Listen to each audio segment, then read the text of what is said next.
Eh bien salut tout le monde, c'est Fadretro, j'espère que vous allez tous très bien. Aujourd'hui les amis, on se retrouve dans l'épisode 4 de notre série Ionic 2. Dans ce nouvel épisode, nous allons reprendre ce que nous avons commencé à faire lors de l'épisode 3. Ainsi, voici ce qu'on avait réussi à faire lors de la fin de l'épisode. On avait 3 inputs, le premier pour le prénom, le second pour le nom et enfin le dernier pour l'âge. En appuyant sur le bouton se présenter, on était directement redirigé vers une toute nouvelle page qu'on avait appelée détails. Dans ce nouvel épisode 4, les amis, nous allons récupérer les données prénom, nom et âge. Quand on va appuyer sur se présenter, on va transférer ces données dans cette page-ci, donc dans détail, pour pouvoir les interpréter et pourquoi pas dire si la personne est majeure, mineure et faire une petite page de présentation. Ainsi, je vous recommande fortement de reprendre le projet terminé de l'épisode 3, histoire que l'on repart tous sur les mêmes bases. La toute première chose à faire, c'est de récupérer le contenu de notre formulaire, à savoir prénom, nom et âge, dans des variables. Pour cela, nous allons nous aider de la puissance du Angular 2 et vous allez voir que c'est extrêmement pratique. Alors première chose à faire déjà, c'est de se rendre dans le home.ts. Arrivé sur ce fichier qui, je vous le rappelle, est l'aspect fonctionnel de la page, nous allons y déclarer nos 3 variables. On commence tout d'abord avec la variable nom de type string, on a ensuite prénom de type string également, et enfin on termine avec âge qui est cette fois-ci de type number. Maintenant que nous avons déclaré nos variables dans l'aspect fonctionnel, on va se rendre dans l'aspect structurel pour faire le lien entre les deux. Pour cela, rien de plus simple, on va dans le home.html, on va aller chercher notre input, c'est là où on va renseigner nos données dès qu'on va remplir le formulaire, et on va préciser qu'on va modéliser notre donnée avec une variable qu'on a déclarée dans l'aspect fonctionnel justement. Pour cela, on va aller interagir en tant qu'attribut de YoInput et on va mettre crochet, parenthèse, ng modèle avec un M majuscule. Et à la fin des crochets, je vais y préciser égal guillemets et je vais y mettre la variable que j'ai créée précédemment dans mon fichier .ts. Donc faites bien attention, si vous avez mis des noms de variables différents des miens, vous devez mettre donc bien entendu les vôtres. On va ensuite retourner dans le home.html, on va y répéter l'opération pour tous les YoInput avec cette fois-ci le nom adapté, à savoir nom pour celui-ci, et enfin le YoInput ici qui va être de type âge que j'avais précisé juste avant. Arrivé à ce stade, nos données sont correctement modélisées, c'est-à-dire que dès que je vais renseigner mon prénom, mon nom ainsi que mon âge, ça va être automatiquement stocké dans nos variables qui sont ici. Je vous invite maintenant à tester et voir si ce que je vous ai dit précédemment fonctionne. Alors on va aller dans Show Détail, on va commenter le fait de naviguer à travers les pages justement pour afficher uniquement dans la console nos petites variables qu'on a renseignées via le ng model. Donc dans Show Détail, on va faire console log et on va y écrire nos variables. Donc this, vu que c'est un attribut de classe, this.nom et on va faire la même chose avec tous les autres histoire de voir si tout fonctionne bien. Donc prénom ici, voilà, et enfin âge pour la troisième. Si on se rend maintenant dans le navigateur internet et qu'on renseigne test2 ici, test, et qu'on va dans âge 20, se présenter, on devrait voir dans la console les données qu'on a renseignées justement dans notre formulaire. Voilà ce qui conclut notre aspect modélisation. En effet, on a bien réussi à faire le pont entre l'aspect structurel, le HTML, et l'aspect fonctionnel, le TypeScript. On a donc réussi à récupérer une donnée d'un YoInput pour la mettre dans notre code pour pouvoir justement interagir avec elle plus tard. La seconde partie que nous allons aborder, c'est justement comment envoyer nos données dans l'autre page. Alors déjà, première chose à faire, on va enlever le console.log qui ne sert plus à rien et on va interagir directement dans la méthode push. Cette méthode nous permettait justement de faire une transition avec une autre page, donc là en l'occurrence détail. Et s'il y a bien un endroit dans notre code où on peut se permettre de faire transiter nom, prénom et âge dans notre seconde vue, eh bien ça sera bien entendu cette méthode. En effet, cette méthode prend des arguments qui sont de type optionnel. Si par exemple je fais virgule espace, je peux voir que j'ai des param, donc c'est le nom de la variable qu'ils lui ont donné, donc c'est param avec un point d'interrogation qui dit que justement je ne suis pas obligé de renseigner ces paramètres. Donc c'est pour ça que si je mets juste détail page, eh ben, je peux directement faire fonctionner la méthode, il n'y a aucun problème, on ne va pas me dire stop, il y a une erreur. En revanche, si je regarde le premier argument qui est demandé, page 2.ini, il n'y a pas de point d'interrogation, ainsi si je le supprime, j'ai bien une erreur, comme quoi il manque un paramètre qui est de type obligatoire, donc je suis obligé de renseigner au moins le premier, et ensuite je suis libre ou pas d'ajouter ou non d'autres paramètres qui sont encore une fois optionnels avec le petit point d'interrogation. Nous, on veut donc bien envoyer des paramètres, c'est très important. Cependant, on se heurte à un petit problème. En effet, nous, on ne veut pas envoyer un paramètre, mais plusieurs. En effet, on va envoyer nom, prénom et l'âge. Et malheureusement, je ne peux pas préciser directement tous mes paramètres dedans. Regardez, si par exemple je fais nom, point prénom, comme ceci, virgule, 6.âge, ça j'ai pas le droit. Tout simplement, pourquoi? Parce que si on retourne dans le prototype justement de notre fonction, alors si j'arrive à le... voilà, et bien en fait là directement, on est en train de renseigner le don qui est de type fonction. Et lui il se dit âge, et bien c'est pas un type fonction, c'est de type number, il comprend rien du tout. Donc en fait la seule chose qu'on peut faire, c'est de passer toutes nos variables uniquement dans param any, donc c'est-à-dire le deuxième. Alors pour cela, on va revenir lors de la première fois où on était, et on va donc déclarer un objet via les deux accolades qui vont nous permettre de faire un objet de type clé-valeur. Cela signifie simplement que dans cet objet, je vais pouvoir assigner des variables avec des clés. Ainsi, par exemple, je vais vouloir donner mon nom, donc je vais dire que l'étiquette nom, ça va directement pointer sur ma variable qui s'appelle this.nom, directement. On va ensuite rajouter les autres, alors je vais être un peu plus explicite une fois que j'aurai tout écrit. Donc là, on va ensuite faire la même chose pour prénom, et enfin la dernière, donc là, âge, pardon, hop, this.âge, voilà, comme ceci. Donc là, qu'est-ce que j'ai fait ici? J'ai en fait étiqueté mes données. Pour bien comprendre le concept, j'ai indenté un petit peu mieux mon code, je ne l'ai pas mis en ligne droite parce que sinon c'était vraiment incompréhensible, donc voilà, je suis un petit peu revenu à la ligne, ça se fait souvent, ça permet comme ça de bien visualiser ce que je suis en train d'envoyer. Donc revenons-en à ce que je vous disais juste avant au niveau de l'étiquetage, parce que si vous avez jamais fait de code, c'est vrai que ça peut vous paraître un petit peu bizarre. Comme dit précédemment, en déclarant mes deux accolades comme ceci, j'ai déclaré un seul objet. Bien entendu, c'était le principe, on ne voulait pas envoyer nom, prénom, âge, qui étaient donc trois variables.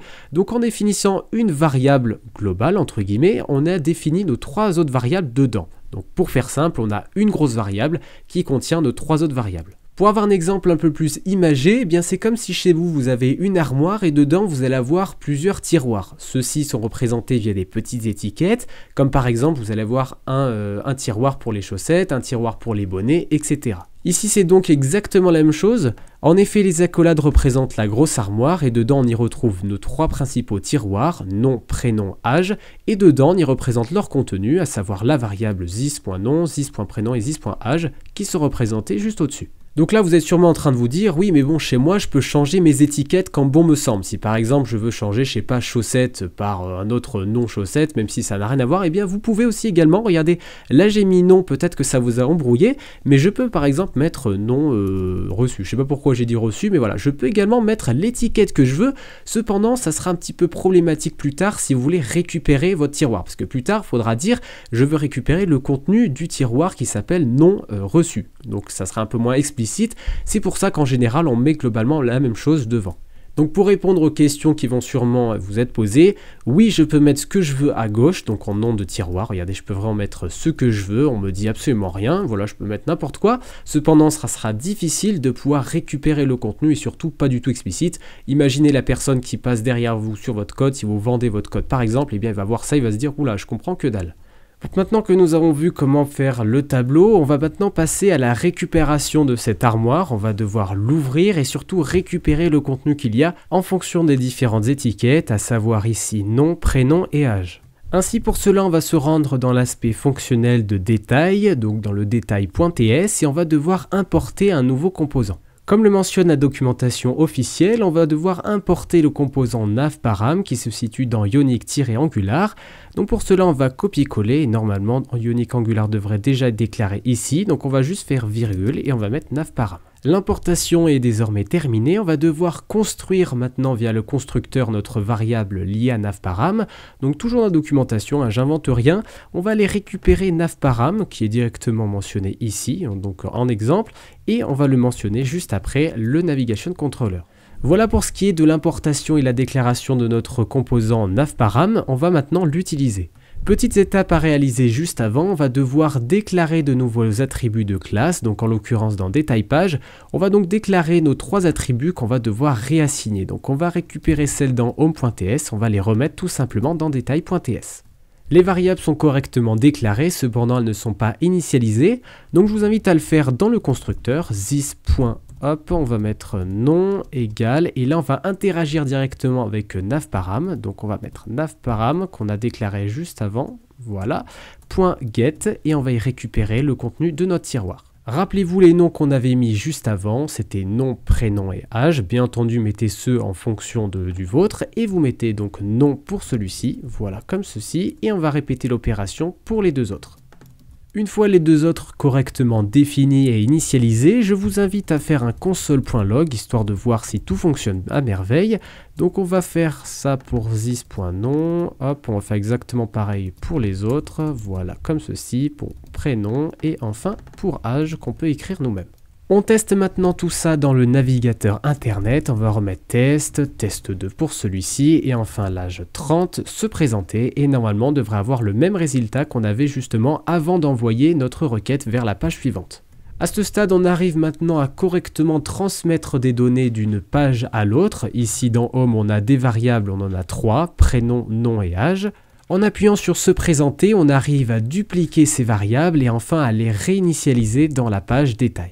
Bon, ceci c'est bien beau, cependant on aimerait bien exploiter ces nouvelles variables qu'on vient de récolter dans cette nouvelle page. Cette fois-ci, normalement, vous devrez être capable de le faire tout seul, c'est extrêmement simple et on a déjà vu plusieurs exemples, donc on va dans détail par exemple, et ici on va pouvoir mentionner dans notre structure, notre donnée, justement, comment est-ce qu'on va les organiser. Pour ma part, j'ai terminé ma structure, alors elle est extrêmement basique et simple, libre à vous de pouvoir l'intégrer un petit peu plus dans votre page et surtout de rajouter du style. Si on se rend maintenant dans le navigateur internet, qu'on renseigne nom, prénom et âge, on fait ensuite se présenter, voilà, normalement on devrait avoir l'utilisation de nos variables. On va maintenant faire un petit truc supplémentaire, on va dire si la personne est majeure ou mineure. Alors pour cela, on va devoir en fait interagir sur une variable qu'on va récupérer. En effet, une personne qui est majeure a plus de 18 ans, enfin égale ou à plus de 18 ans, et une personne qui est mineure a moins de 18 ans. Donc pour cela, on va devoir interagir et faire une condition sur la variable âge. Et là où c'est génial avec Angular 2, c'est qu'à la différence de jQuery ou du JavaScript basique, on va pouvoir le faire directement depuis le HTML. Pour cela, rien de plus simple, on va y définir une nouvelle balise. Pour ma part, j'ai mis une balise paragraphe P, ça sera plus simple pour moi. Et on va mettre une condition tertiaire. Alors une condition tertiaire, qu'est-ce que c'est? C'est le fait d'avoir une condition if-else dans une seule ligne. Donc regardez, toujours la première chose à faire, c'est d'abord la condition principale. Donc ici, on va y tester notre âge, donc on veut afficher un message par défaut si la personne est mineure. Donc par exemple, on sait que son âge est inférieur à 18, elle est mineure. La condition principale étant posée, on va devoir lui dire que c'est une condition tertiaire, donc via un petit point d'interrogation, et on va lui dire le cas où ça échoue ou le cas où c'est validé. Le premier cas qu'on va devoir renseigner, si la condition est donc valide, à savoir si la personne a un âge inférieur à 18, donc elle est mineure. Donc on va le préciser, donc on va dire par exemple la personne est mineure, voilà, tout simplement. Hop, voilà. Et on va ensuite mettre un 2 points au cas où la condition n'est pas validée. Et ici, on va mettre la personne est majeure. Voilà, comme ceci. Et c'est terminé. Donc si on se rend maintenant dans notre navigateur Google Chrome, qu'on refait le test vite fait, alors moi je vais mettre voilà, n'importe quoi, je vais mettre un âge supérieur, se présenter, la personne est majeure cette fois-ci. Et si je marque par exemple 16, se présenter, la personne est mineure. Autre chose importante à noter, vous pouvez constater que mon code n'est pas optimisé à 100%. En effet, j'ai rementionné 2 fois le même mot. Regardez, quand je souligne, j'ai bien la personne et machin. Donc, j'ai exactement la même chose. La seule chose qui change, c'est majeur et mineur. Donc, on peut optimiser un petit peu plus ce code et on peut le renseigner en fait juste avant. Voilà, comme ceci. Je m'en suis rendu compte une fois que je l'ai terminé. Donc, on va faire, voilà, hop, le et aussi. On va enlever tout ça, voilà, parfait. Et là, on fait un espace. Si on sauvegarde, on devrait avoir exactement le même résultat. Cependant, on a optimisé un petit peu plus notre condition. Je vous propose maintenant de voir le cas où la personne ne remplit pas le formulaire. En effet, regardez, si je ne renseigne pas le prénom, ni l'âge, ni mon nom, je fais se présenter, j'ai toujours accès à ceci. Donc j'ai bien bonjour, rien du tout, je connais votre nom, rien du tout, vous avez également en, et la personne est majeure par défaut. Ce que je vous propose de faire, c'est d'utiliser le ngIf que propose Angular 2 pour masquer tout ceci et afficher un message comme quoi une ou plusieurs données sont manquantes. Encore une fois, tout va se passer dans notre structure HTML et c'est là en fait on peut voir toute la puissance de Angular 2, c'est que c'est extrêmement simple, on n'a pas besoin de lier le JavaScript avec le HTML, ça se fait automatiquement. Bon alors la première chose à faire c'est déjà de regrouper nos données dans des divisions. Alors une division qu'est-ce que c'est? C'est le fait d'avoir, si vous préférez, un panel, donc en gros une sorte d'espace, on va y renseigner des données. Donc par exemple ici, je vais avoir une division qui va contenir toutes mes données par rapport à ce que je récupère, c'est-à-dire en gros la division de la présentation de la personne. Prenez toujours l'habitude de mettre un identifiant sur vos balises HTML auxquelles elles sont assez importantes, comme par exemple la division. Ça sert à rien de mettre pour le titre, même si vous en avez besoin. Je vous conseille en tout cas de le mettre ici. Donc moi personnellement je vais mettre panel info, voilà, comme ceci, ça ira très bien. Et on va déclarer une autre division. Hop, on va aussi fermer cette balise là. Et cette fois-ci, ça sera panel error. Dans cette nouvelle division, j'y ai mentionné un titre, comme quoi il manque une ou plusieurs données. Donc c'est le cas bien entendu où la personne oublie de renseigner le formulaire juste avant. Donc dans notre cas maintenant, ça va être de jouer justement entre nos deux panels. Si je exécute directement ça, j'ai les deux panels qui sont visibles. J'ai bien le bonjour qui est en haut, donc notre division, notre première division de présentation, et ensuite notre deuxième. Nous, ce qu'on veut, c'est masquer la première et afficher la deuxième, dans le cas où il manque certaines données, et inversement bien entendu, si toutes les données sont mentionnées, on va cacher le second. Dans ce cas présent, on va utiliser le ngIf. Alors pour cela, on va mettre un petit astérix, ngIf avec un majuscule sur le i, égale, et on va y renseigner notre condition. La condition est extrêmement simple, on veut que prénom soit différent de nul, également nom et également l'âge. Voilà, tout simplement comme ceci. Normalement, si on va dans notre navigateur, qu'on fait se présenter, on a bien uniquement ceci. Cependant, on va devoir faire la même chose dans l'autre division. A l'inverse de la condition juste au-dessus qui précise que nom, prénom et âge doivent obligatoirement être renseignés, elles ne doivent pas être égales à nul, ne doivent pas être indéfinies. Donc c'est-à-dire que si nom est indéfini alors que prénom et âge l'est, la condition ne sera pas validée. Il faut vraiment que les trois soient tous définis. Dans le cas de la division, on va faire exactement l'inverse, à savoir on va coller notre ngIf, on va dire que notre prénom doit être indéfini, cependant on va faire attention ici à bien remplacer les et par des ou, parce qu'en effet on veut que, donc là je vais mettre la même chose ici, hop, nom et âge. Cette condition indique très simplement que si un des trois est indéfini, alors ça peut être 2, ça peut être 3, ça peut être un seul des trois, et bien si cette condition, donc si au moins un des trois est indéfini, on affiche directement cette division et donc le message qui va avec. Place maintenant au test, donc si on se fait se présenter sans rien mentionner du tout, on a bien, il manque une ou plusieurs données. Si je renseigne juste le prénom, il manque des données bien entendu, nom également, l'âge si je le renseigne cette fois-ci ça devrait passer, voilà parfait. Et si j'enlève le nom par exemple, eh bien j'ai toujours, il manque des données, on va faire la même chose avec prénom et ici on va renseigner, voilà donc ça fonctionne super bien. Alors vous êtes peut-être en train de vous poser la question pourquoi est-ce qu'on n'a pas fait le test avant, c'est-à-dire ici dès que je fais se présenter, on me refuse le fait de passer à la page détail suivante parce que mes données ne sont pas valides. Et bien tout simplement parce que j'avais envie de vous présenter le ngIf qui sera extrêmement important pour la suite, vous verrez. Mais gardez également toujours à l'esprit qu'il faut toujours vérifier 2 fois vos données, la première fois dès que vous allez les envoyer, mais également la deuxième fois lorsque vous allez les récupérer. Les personnes qui ont déjà fait du SQL en PHP par exemple savent ce que je dis et c'est extrêmement important de faire ces 2 vérifications sinon vous vous exposez à de graves problèmes. Et bien voilà ce qu'on pouvait dire sur cet épisode 4, j'espère en tout cas qu'il vous a plu, et on se retrouve très prochainement pour le 5e épisode qui devrait ne pas tarder. Sur ce c'était iPhone Retro, j'espère en tout cas que cet épisode vous aura plu, on se retrouve très prochainement, allez ciao tout le monde.